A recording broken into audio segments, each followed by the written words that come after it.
Hello there! I've been mentioning it for the last 2 years on Twitter or X, and it seems that the problems for the Russian aviation industry are really picking up now, with reports of mass layoffs as well as mass parking of planes that can no longer be used because of sanctions. Problems of course started in early 2022, when the gargoyle midget dictator of Russia decided that Ukraine should be wiped off the map in a 3-day blitz to Kyiv. Well, we're over 1,000 days later, and it's fair to say that the world's second best army never made it.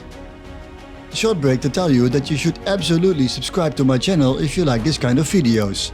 I like to make more of these in the future. Also, give this video a like and leave a comment if you have anything to say. In those 1,000 days, a huge number of sanctions have been applied to Russia and Russian money flows all over the world. Most of them don't affect international air travel and tourists at all.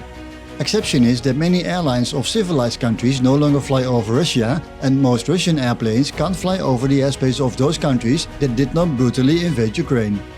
A second step contributing to the ongoing collapse was the de facto and de jure theft of hundreds of planes owned by non-Russian lease companies shortly after war broke out and sanctions started to get going.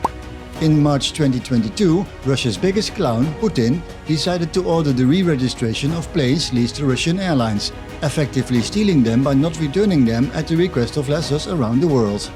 This of course meant that these planes could no longer fly to most countries, as they would be seized after landing.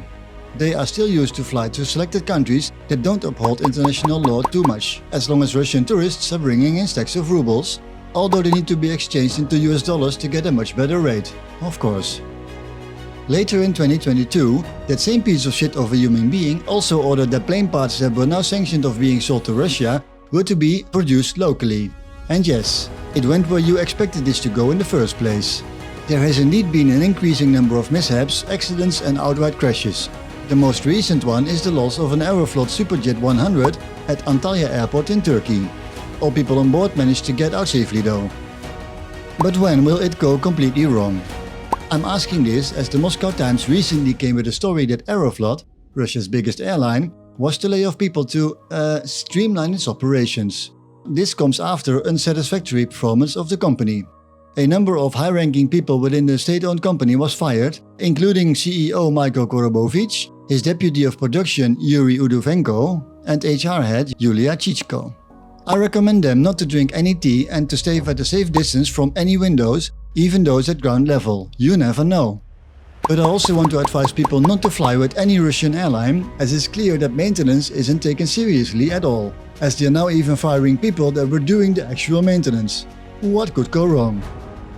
For those that still think the sanctions don't work, 2023 was already a very deadly year for Russian commercial aviation, with over double the number of people killed compared to 2022.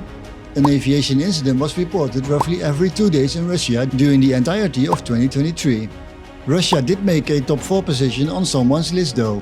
The International Civil Aviation Organization, ICAO, has said that Russia belongs in the list with the most dangerous countries to fly in, together with Bhutan, the Democratic Republic of Congo and Liberia. I'll probably make a follow-up video when things have gone from bad to worse, because it's an ongoing event right now. Thank you for watching.